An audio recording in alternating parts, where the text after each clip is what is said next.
creation is made abundantly clear in the Bible. For example, His providence in the physical realm. Also, His providence in the animal kingdom. Number 3, His providence in the affairs of the nations. Also, the providence in the preservation of His word. Number 5, His providence over all individuals.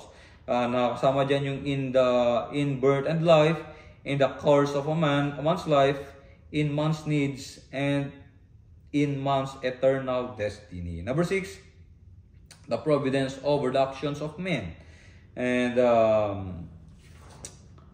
also, letter D, the purpose of the providence of God. According to Romans, all things work together for good. Amen. Even with the unsaved, God's providence is for good. Amen. Providential goodness to the lost has for its and their salvation. Letter E, theories refuted by the providence of God. Number 1, naturalism. Or this view states that everything is governed by the laws of nature and that man's happiness depends on his cooperating with these laws. Number 2, fatalism. This view states that everything is determined by fate. Amen.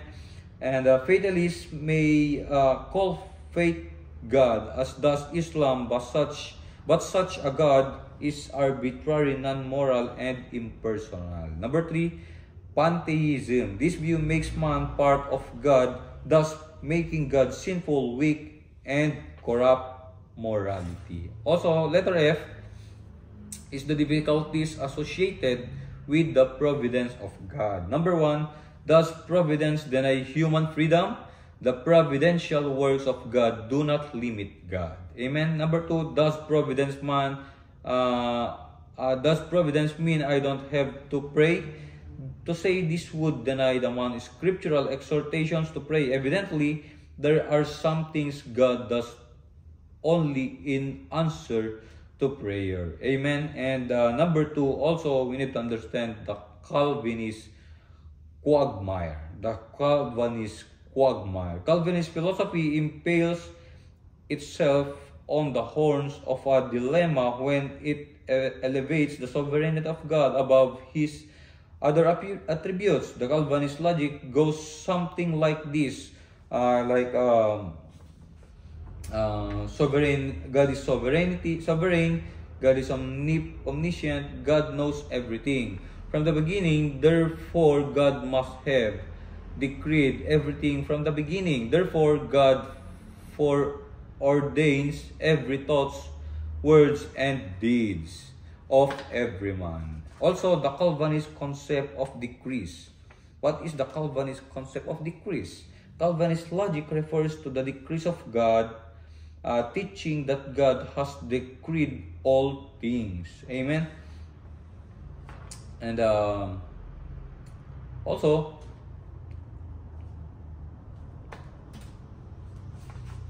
number 1, God's decrees are eternal. They were not formulated in time as human history progressed, but were made in eternity. God's decrees are unalterable.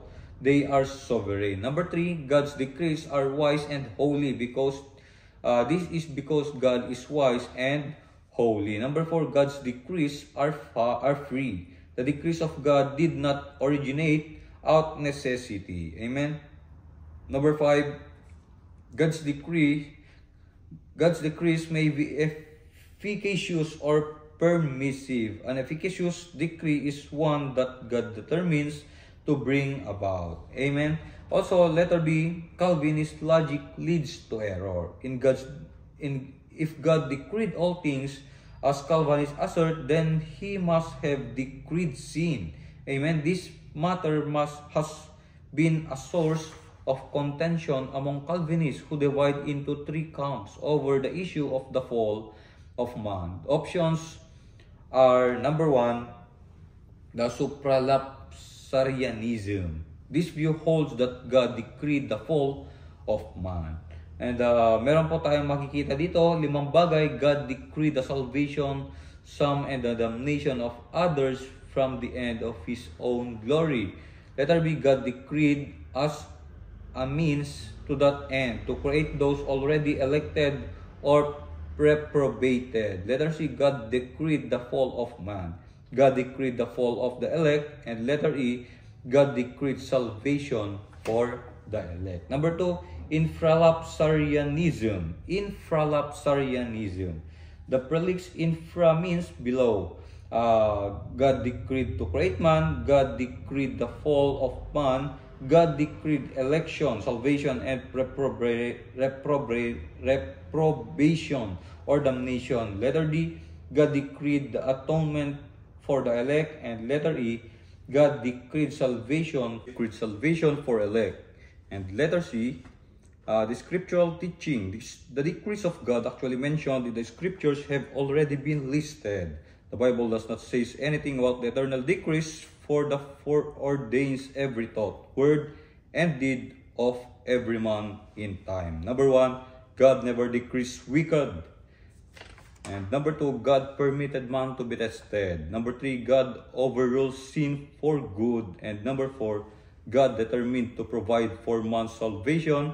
Number 5, God chose to save all who trust Christ as Savior. And kailangan rin po nating intindihin na merong mga bagay na pinagkaloob. Katulad ng letter A, God seeks to save all men. Letter B, God shows all who will be saved. And letter C, God elected to save all who trust Christ. And D, God predestines all who trust Christ to salvation and its benefits. Number 6, God declares He will punish all who reject Christ. As conclusion, Calvinists and Bible believers have one thing in common. None of them can fully comprehend the ways of an infinite God. None can explain why God, as He is, does as He does, and permits what He permits. The difference between the two groups in that Calvinists resort to philosophical speculations for an explanation of these wonders. Amen. Whereas the Bible believers stand on what God has revealed on His Word.